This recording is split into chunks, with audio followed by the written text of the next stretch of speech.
நான் இந்த அரங்கத்திலையும் அதை பார்க்கிறேன். நம்ம இடத்துல, அதாவது திமுக கூட்டத்துல என்ன சிக்கல்னு கேட்டீங்கன்னா, பேசுறவங்க மட்டும் சிந்தனையாளர் இல்ல, கேட்டுட்டு இருக்கவங்க எல்லாருமே சிந்தனையாளர்னால கைத்தட்ட மாட்டோம்.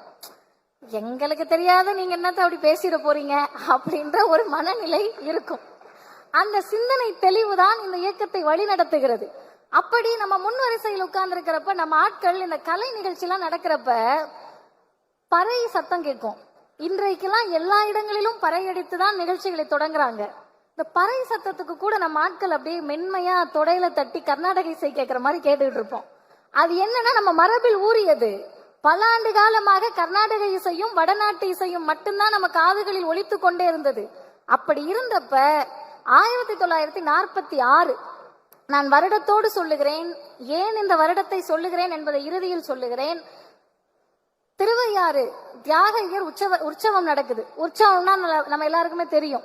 அந்த திருவிழால மேடையில ஒருத்தரா பாடல் பாடிக்கிட்டு இருக்காங்க. முதல் முறையாக தமிழிசையை பாடுவதற்கு ஐயா MM தண்டபாணி தேசிகர் அவர்கள் மேடைக்கு போறாரு. நல்லா கேட்டுக்கங்க.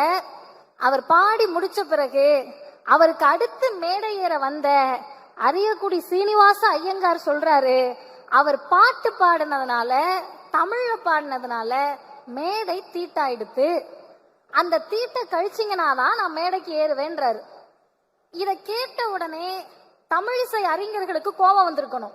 அப்படி என்னையா பாட்டு பாடிட்டார் அவருன்னு கேட்டா, சித்தி விநாயகனே பாட்டை பாடினார். இப்ப சித்தி விநாயகனை பாட்டை பாடினா மேடை தீட்டாயிடுச்சுன்னா கடவுள் நம்பிக்கையாளர்களுக்கு கோபம் வந்திருக்கணும். இங்கு இருந்த நாங்க தான் மதத்துக்கே அத்தாரிட்டின்னு சொன்னவர்களுக்கு கோபம் வந்திருக்கணும். ஆனா இவங்க யாருக்கும் கோபமும் வரல, சுயமரியாதையும் வரல, சொரணையும் வரல. ஒரு தலைவருக்கு தான் அந்த சுயமரியாதையும் சொரணையும் வந்தது. அப்படி வந்து கேள்வி கேட்ட தலைவர் அறிவுலக பேராசான் தந்தை பெரியார் தான். பெரியார் கேள்வி கேட்ட போது அன்றைக்கு குடியரசில் ஒரு துணை தலையங்கம் வருது. அந்த துணை தலையங்கத்தை யார் எழுதினார் என்று சொன்னால், முதல்ல என்ன எழுதினாங்கன்னு பார்ப்போம். தமிழர்கள் உயிரோடு வாழும் நாட்டில் தமிழ் மொழிக்கு தடை உத்தரவா? நல்லா கேட்டுக்கங்க. தமிழர்கள் வாழும் நாட்டில் அல்ல, தமிழர்கள் உயிரோடு வாழ்றோம். சூடு சொரண துணிவு சுயமரியாதையோடு வாழ்றோம்.